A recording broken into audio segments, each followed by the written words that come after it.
Salutations, amis. Dave Wells, je vous apporte les salutations de Pâques du personnel et de tous ceux qui servent par l'intermédiaire des bureaux internationaux et nationaux des assemblées de la Pentecôte du Canada. Nous venons de terminer notre chapelle de Pâques aujourd'hui et j'étais si heureux que plus de 60 d'entre nous aient pu se rassembler par Zoom, comme la plupart d'entre nous le faisons maintenant, et qu'il nous soit rappelé l'œuvre merveilleuse de Jésus a accomplie pour nous. Notre équipe travaille dur. Ils étaient éparpillés dans leur foyer, certains d'autres provinces, mais je suis heureux de dire que nous sommes toujours là pour vous servir, pour travailler en votre faveur.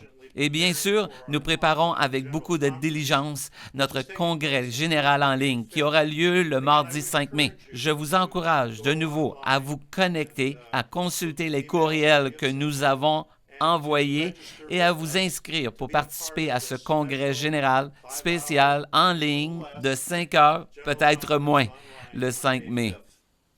Alors que nous étions ensemble lors de notre chapelle de Pâques, j'ai partagé quelque chose qui m'a vraiment touché et qui est sur mon cœur, pas seulement pour notre personnel, mais aussi pour vous qui continuez à servir le Seigneur si fidèlement dans votre contexte.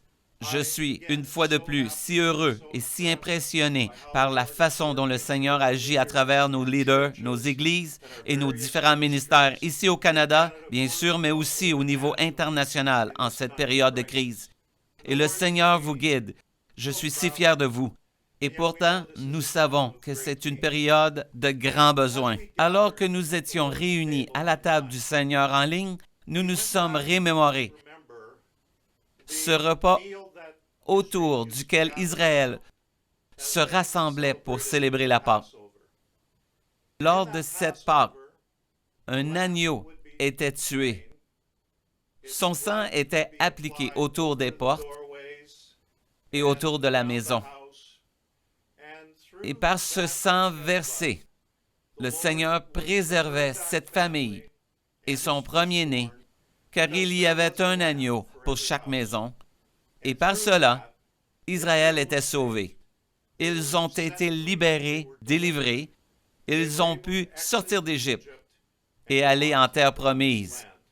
La Pâque était devenue un repas qu'ils ont célébré en marchant dans l'obéissance à Dieu.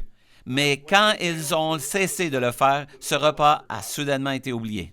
Jésus rassembla ses disciples à la Pâque, juste avant d'aller à la croix, et leur dit, « J'ai désiré prendre ce repas avec vous. » Et il rassembla sa nouvelle communauté, l'Église, et lui rappela de célébrer le pain rompu et le sang versé, en souvenir de ce qu'il ferait le vendredi saint pour nous libérer et nous affranchir. Et le sang a été versé, et nous avons été libérés. Le sang a été versé pour chaque foyer. Dans mon bureau, comme vous pouvez le voir, j'ai quelques membres de ma famille. J'ai nos 7 petits-enfants vivants et je lève les yeux vers eux assez régulièrement. Et ma passion est que notre foyer connaisse la vie que Jésus apporte, la liberté qu'il apporte, que nous puissions être libérés du péché, de la culpabilité, de la honte, de la condamnation, et grâce à la vie de résurrection que nous célébrons en ce temps de Pâques, qu'ils puissent avoir la vie en abondance. Ils peuvent connaître la puissante présence de Dieu dans leur vie. Ils peuvent savoir ce que c'est de marcher avec lui et d'être intime avec le Père, et connaître la puissance de l'Esprit pour partager la bonne nouvelle. C'est ma prière pour chacun de vos foyers. Que vous sachiez que vous êtes sous la couverture et au bénéfice du sang de Jésus. L'œuvre que Jésus a accomplie est de couvrir votre foyer.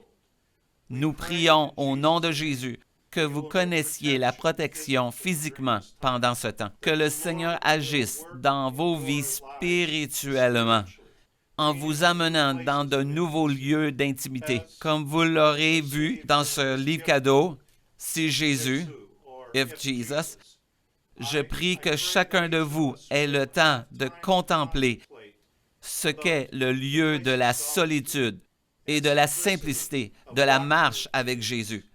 Et qu'en sortant de cette saison, nous n'essayions pas de revenir à ce qui est normal, mais que nous découvrions une toute nouvelle normalité de ce que signifie marcher avec Jésus, être conduit par son esprit et donner la priorité aux priorités. Et cela inclut votre famille et la mienne. Cela inclut la vie de l'Église. Cela inclut la bonne nouvelle de Jésus qui touche les gens, que ce soit au Canada ou dans le monde entier. Le Christ, le Seigneur, est ressuscité aujourd'hui. Alléluia. Il est ressuscité. Il est vraiment ressuscité. Que Dieu vous bénisse.